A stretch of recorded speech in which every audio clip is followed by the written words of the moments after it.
நம்ம போலார் பேரட்டோட குட்டிங்க பார்த்திங்கன்னா நல்ல ஒரு வளர்ச்சி. நம்ம பிரித்தே பார்த்திங்கன்னா ஒரு வாரத்துக்கு மேலேயே இருக்கும்.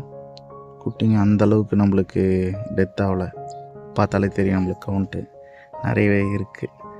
இப்போ டாஃப்னியா மொயினா சாப்பிட்ற அளவுக்கு வந்துட்டாங்க. நம்ம இதை பிரிக்கும் போதே பார்த்திங்கன்னா நம்ம சொல்லியிருப்போம், அவங்களோட பேரண்ட் ஃபிஷ்ஷு அதோட ஃபீமேலோட வயிற்றில் பார்த்திங்கன்னா ஃபுல்லாக எக்கு. இதை இப்போ பிரித்தப்போ எடுத்த வீடியோ தான் இது. ஃபுல்லாக எக்கு. லாஸ்ட் டைம் வந்து பார்த்திங்கன்னா இவங்க அந்த பைப்பில் வந்து எக்கு வைக்காமல் அந்த டப்பில் வச்சுருந்தாங்க.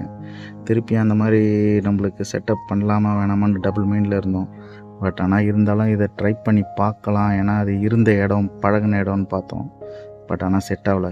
ஒரு 4-5 நாள் வச்சுருந்து திருப்பியும் வந்து பார்த்திங்கன்னா ஒரு பானை ஒன்று வாங்கி வச்சிட்டோம்.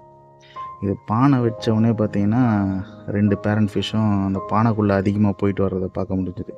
என்னென்னு கேட்டிங்கன்னா அந்த பைப்பில் அந்தளவுக்கு இல்லை, இந்த பானையில் நம்மளுக்கு போயிட்டு வர்றதை பார்க்க முடிஞ்சுது. அப்பயே நம்மளுக்கு கன்ஃபார்ம் ஆச்சு, கன்ஃபார்மாக இது இன்னும் ஒரு 2-3 நாளில் எக் வச்சிடணும். நம்ம நினச்ச மாதிரியே பார்த்திங்கன்னா அந்த பானை வச்சு ஒரு 3ஆவது நாள் பக்காவாக வந்து எக்கு ஃபுல்லாகவே, இப்போ இந்த வீடியோவில் தெரியும் பாருங்கள், ஃபுல்லாகவே எக்கு.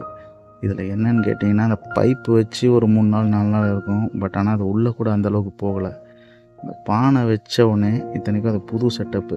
அந்த பைப்பு இருந்தது கிட்டத்தட்ட பார்த்திங்கன்னா நம்மளுக்கு ஒரு போன ப்ரீடிங் அப்பயே அந்த பைப்பு இருந்தது. அது பழகின இடம் இருந்தாலும் பார்த்திங்கன்னா இப்போ இதில் வந்து வச்ச 3 நாளில் வந்து எக்கு ஃபுல்லாகவே நம்மளுக்கு. அதுக்கப்புறம் இதுக்கு மறுநாள் எடுக்கும்போது இன்னும் நல்லா அழகாகவே தெரிஞ்சுது. அது வந்து பார்த்திங்கன்னா முட்டை இருக்க ஸ்டேஜு. இது வந்து அடுத்த ஸ்டேஜுக்கு வந்து போயிருந்தது. இது ஒரு 2 நாள் கழித்து எடுத்தோம் அந்த வீடியோ. இதில் பார்த்திங்கன்னா தெரியும் அது அசையிறது, அதோட இதெல்லாம் ரொம்பவே அழகாக இருந்தது பார்க்குறதுக்கு. இது பிடிச்சிருந்தா ஒரு சின்ன ஒரு லைக் ஒன்று பண்ணுங்கள். நம்ம சேனலை ஒரு சப்ஸ்கிரைப் பண்ணி வச்சுங்க. Thank you friends.